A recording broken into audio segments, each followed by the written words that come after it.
नमस्कार दोस्तों। मनोविज्ञान के अंदर हम देख रहे थे यूनिट के अनुसार जो महत्वपूर्ण प्रश्न है वो दोस्तों। और आज हमारी रहेगी मनोविज्ञान की थर्ड यूनिट। मनोविज्ञान की थर्ड यूनिट से 50 महत्वपूर्ण प्रश्न आपके सामने मैं लेकर आया हूं, तो आप अंत तक एक बार मेरे साथ ये क्वेश्चन एग्जाम से पहले जरूर देख लें। आप सभी का मैं स्वागत करता हूं YouTube channel Kuchaman online classes पर। जो नए साथी हैं वो चैनल को सब्सक्राइब करें और एक बार सभी मित्र वीडियो को लाइक और शेयर जरूर कर दें।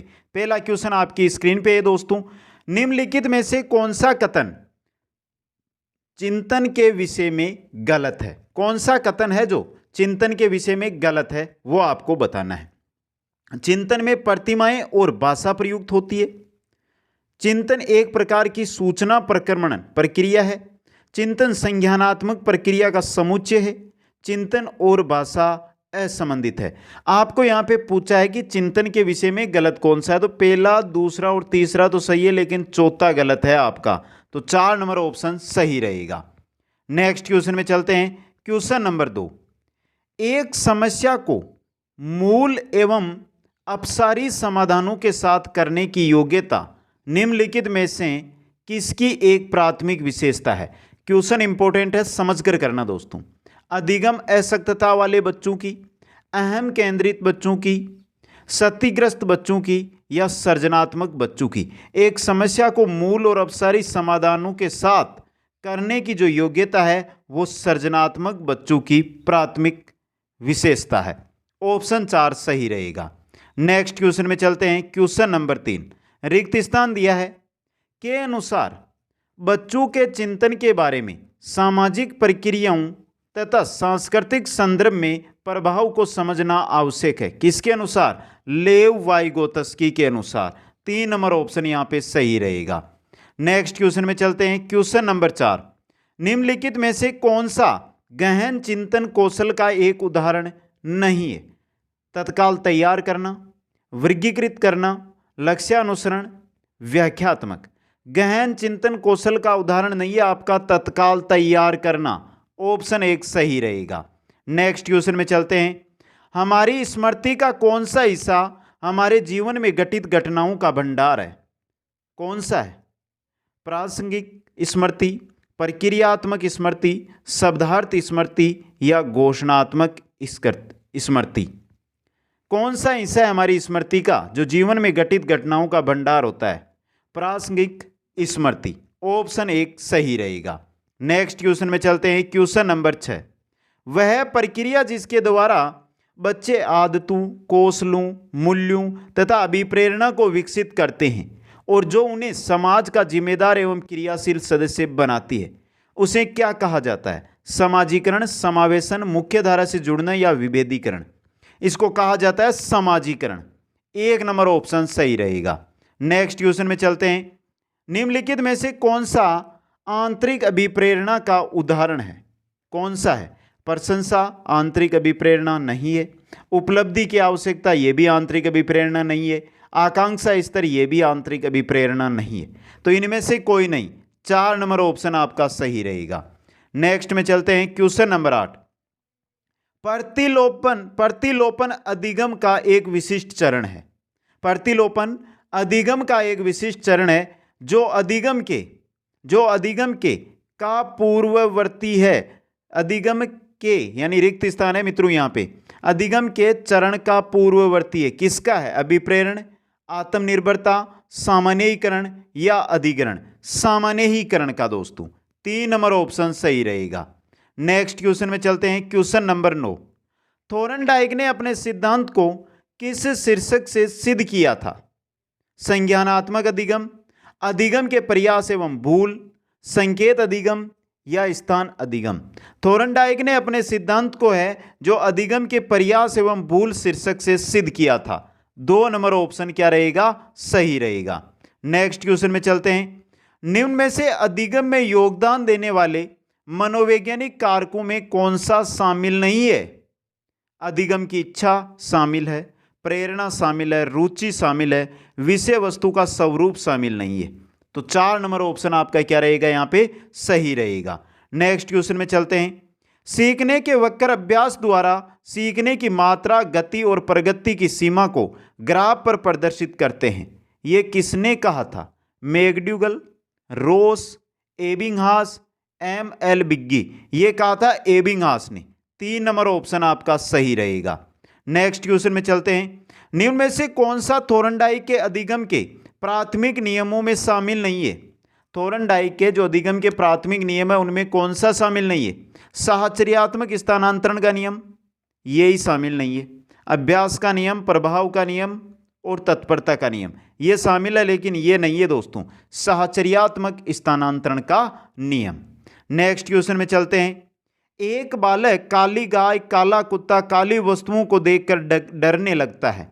इस प्रकार के अनुबंधन में निहित है अनुक्रिया अनुबंधन, उद्दीपक सामान्यीकरण, अनुक्रिया सामान्यीकरण या उपरोक्त में से कोई नहीं। उद्दीपक सामान्यीकरण। 2 नंबर ऑप्शन सही रहेगा। नेक्स्ट में चलते हैं। सीखना एक तरह के व्यवहार का बचाव है, विस्तार है, संशोधन है या प्रसार है? सीखना एक तरह के व्यवहार का प्रसार होता है। 4 नंबर ऑप्शन सही रहेगा। नेक्स्ट में चलते हैं। स्किनर बॉक्स का प्रयोग किया जाता है शाब्दिक अधिगम के लिए, क्रिया प्रसूत अनुबंधन के लिए, आकस्मिक अधिगम के लिए, बालक अधिगम के लिए। स्किनर बॉक्स का प्रयोग कहां पर किया जाता है? क्रिया प्रसूत अनुबंधन के लिए। 2 नंबर ऑप्शन सही रहेगा। नेक्स्ट क्वेश्चन है। छात्र के अवांछित व्यवहार के संशोधन हेतु सबसे प्रभावी विधि कौन सी है? अवांछित व्यवहार के संशोधन हेतु सबसे प्रभावी विधि छात्र को दंडित करना, उसे नजरअंदाज करना, उसके माता पिता को सूचित करना, अवांछित व्यवहार के कारणों का पता लगाना तथा उपचार का सुझाव देना। प्रभावी विधि 4 नंबर वाली, अवांछित जो व्यवहार है उनके कारणों का पता लगाकर उपचार का सुझाव देना दोस्तों। नेक्स्ट क्वेश्चन में चलते हैं। Question number 17। अनुकूलित अनुक्रिया सिद्धांत किसके अनुकूलन पर बल देता है? तर्क, व्यवहार, चिंतन या अभिप्रेरणा? अनुकूलित अनुक्रिया सिद्धांत है ये व्यवहार अनुकूलन पर बल देता है। 2 नंबर ऑप्शन सही रहेगा। नेक्स्ट क्वेश्चन है। क्रिया प्रसूत अनुबंधन का दूसरा नाम है समीपस्थ अनुबंधन, नैमित्तिक अनुबंधन, प्राचीन अनुबंधन या चिन्ह अनुबंधन? क्रिया प्रसूत अनुबंधन का दूसरा नाम होता है नैमित्तिक अनुबंधन। 2 नंबर ऑप्शन सही रहेगा आपका यहां पे। नेक्स्ट क्वेश्चन में चलते हैं। क्वेश्चन नंबर 19 है मित्रों आपका। निम्न में से कौन सी अधिगम की एक विशेषता नहीं है? देखिए, अधिगम का अवलोकन प्रत्यक्ष रूप से किया जा सकता है, यही अधिगम की विशेषता नहीं है पहली ही आपकी। 1 नंबर ऑप्शन सही रहेगा। अधिगम व्यवहार में अपेक्षाकृत स्थायी परिवर्तन है, अधिगम प्राणी की अभिवृद्धि है, अधिगम एक लक्ष्योन्मुख प्रक्रिया। ये तीनों के तीनों है जो अधिगम की विशेषताएं है दोस्तों। नेक्स्ट क्वेश्चन में चलते हैं। छात्रों में सही व्यवहार के प्रशिक्षण हेतु सर्वाधिक महत्वपूर्ण क्या है? दंड, प्रशंसा, पुरस्कार या सही व्यवहार का प्रस्तुतिकरण? छात्रों में सही व्यवहार के प्रशिक्षण हेतु सर्वाधिक महत्वपूर्ण है सही व्यवहार का प्रस्तुतिकरण। 4 नंबर ऑप्शन सही रहेगा। नेक्स्ट में चलते हैं। कक्षा में बच्चों को प्रेरित समझा जा सकता है कब? यदि देखिए वे शिक्षक से स्पष्टीकरण प्राप्त करने के लिए प्रश्न पूछते हैं तो बच्चों को प्रेरित समझा जा सकता है। 1 नंबर ऑप्शन सही रहेगा। नेक्स्ट क्वेश्चन है। निम्नलिखित में से कौन सा एक संवेग है? उत्तेजना, स्मृति, डर और ध्यान? इनमें से कौन सा एक संवेग है दोस्तों? इनमें से संवेग कौन सा है? डर दोस्तों। 3 नंबर ऑप्शन सही रहेगा। नेक्स्ट में चलते हैं। अधिगमकर्ताओं को व्यक्तिगत क्षमता के आधार पर उनकी कठिनाइयों के विभिन्न स्तरों को ध्यान में रखते हुए पढ़ाने की विधि को कहा जाता है। क्या कहा जाता है? चयनित अनुदेशन, सटीक शिक्षण, त्रुटिहीन अनुदेशन या विभेदी अनुदेशन? क्या कहा जाता है? विभेदी अनुदेशन। इंपॉर्टेंट क्वेश्चन है ये। नेक्स्ट क्वेश्चन में चलते हैं। Question number 24। बहुसंवेदी शिक्षण अधिगम की प्रविधि में अधिगम संवर्धन हेतु दर्शे, सर्वे, स्पर्श और संवेदनाओं का एक साथ प्रयोग किया जाता है।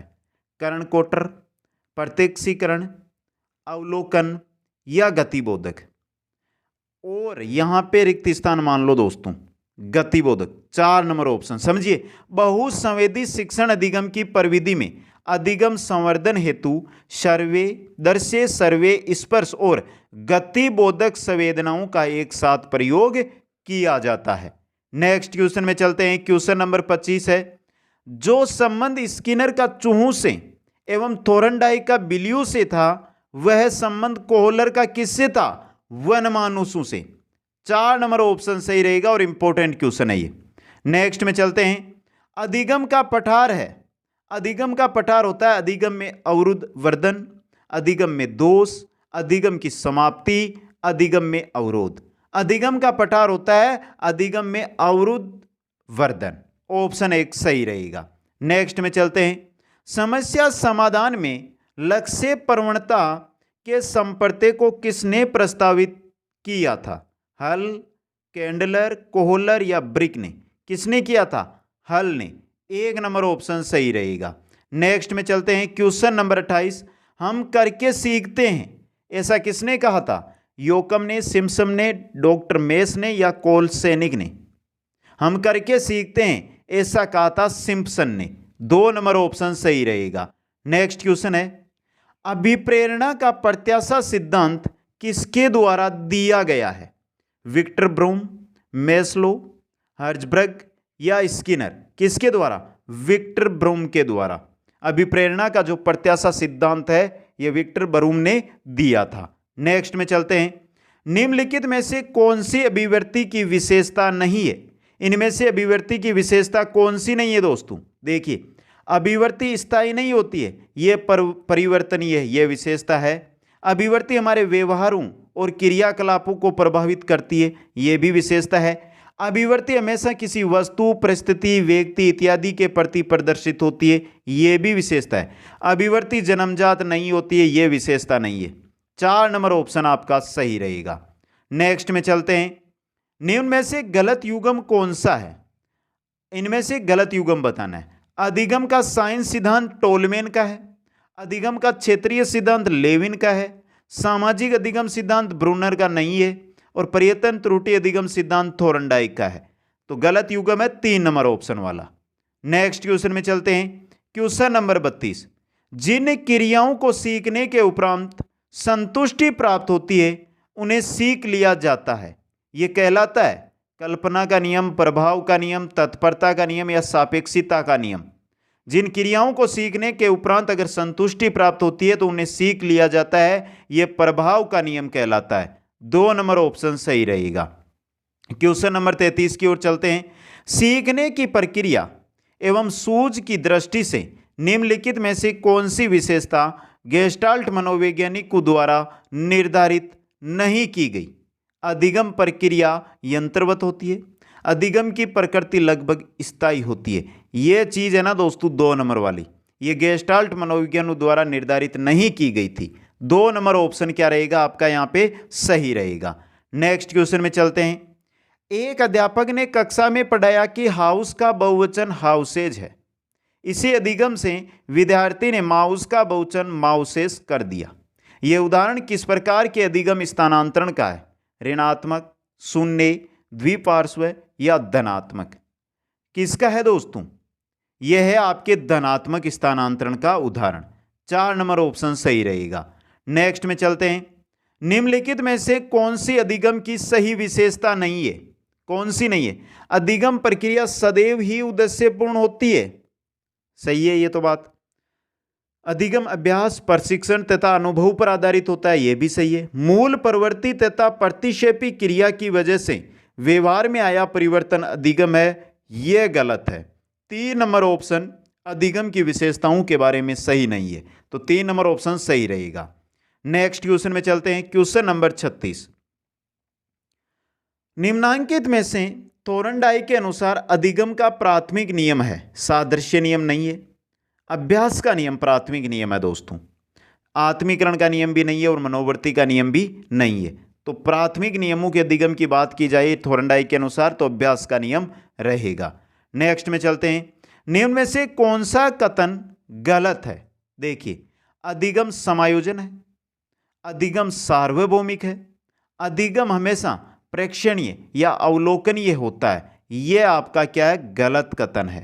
3 नंबर ऑप्शन सही रहेगा। नेक्स्ट में चलते हैं क्वेश्चन नंबर 38।